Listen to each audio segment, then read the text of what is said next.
So today I want to share with you what I feel like is the most effective parenting strategy that I've found in my last 10 years of being a dad, and why I think it works.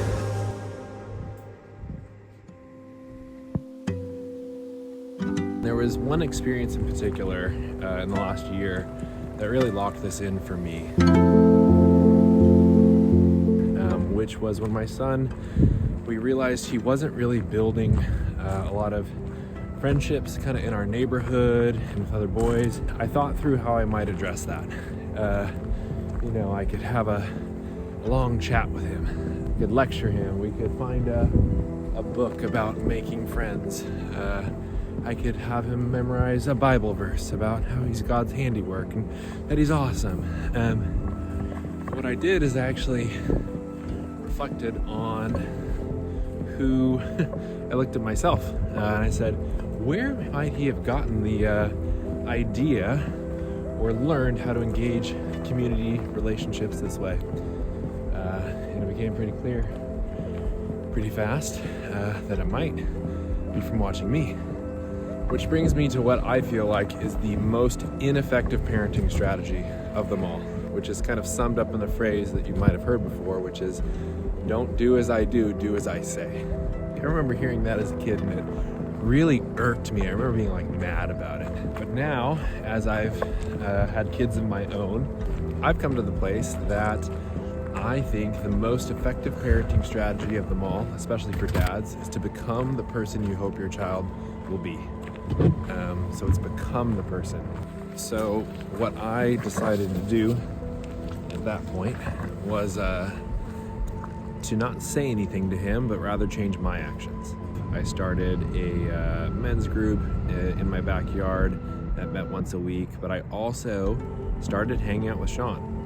We set up something called a regular rendezvous, which is basically a hangout that you have on the calendar that occurs at some sort of regular interval. So for me and Sean, it's the first Monday morning of each month. And normally we meet up at a coffee shop, but today Sean invited me over because he chopped down some trees and figured it might be fun to chop them into firewood, which I thought was a pretty great idea.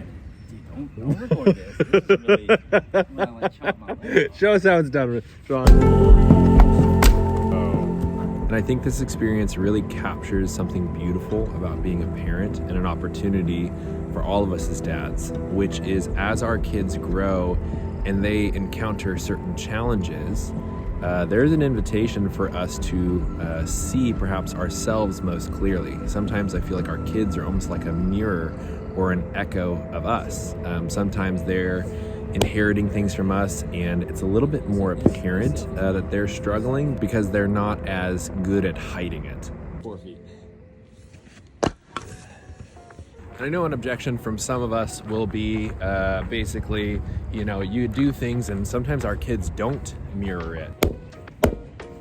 There we go. And that's of course true. Like there's going to be situations where that's the case. But I think the other thing that's helpful to acknowledge here is for this to work, you both need to have the action that you take. And so for me, it was taking the action of putting time to spend with friends in my calendar, and my son sees me leave to go hang out with those people, or he sees me on a Tuesday night walk out the back door and there's 6 guys back there and build a fire with them. So he's seeing those things, but just the action alone isn't enough because kids are smart. And what they also notice is the fruit. They also see what grows in that. So is dad happier the next day after he hangs out with those guys? Does dad seem more settled or fun when he gets back from hanging out with Sean? They see those things. And so we can do all the actions we want to do, but kids are smart. They see how this works out in your life and they do a pretty good evaluation of whether or not they think that works. We're doing so fast.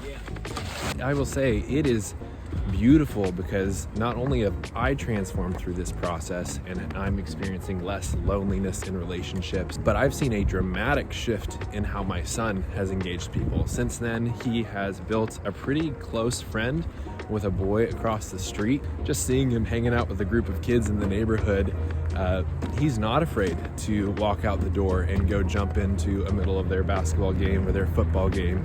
And I could not be prouder and more happy that that's his story, because I know for me, when I was a kid, I struggled to put myself out there and become one of the gang because I was watching my dad, who was kind of a lone wolf. And so to see my son flourish and grow in this area has been extremely impactful. How cool would that be if we had dads who didn't just tell their kids what to do, but lived the way that they wanted their kids to live? I think that that would be so profound, so powerful. So I challenge you that with whatever parenting struggle you're encountering right now with your kids, how can you model it? How can you become the person that you hope your child would be in this situation and start living that way and see what happens?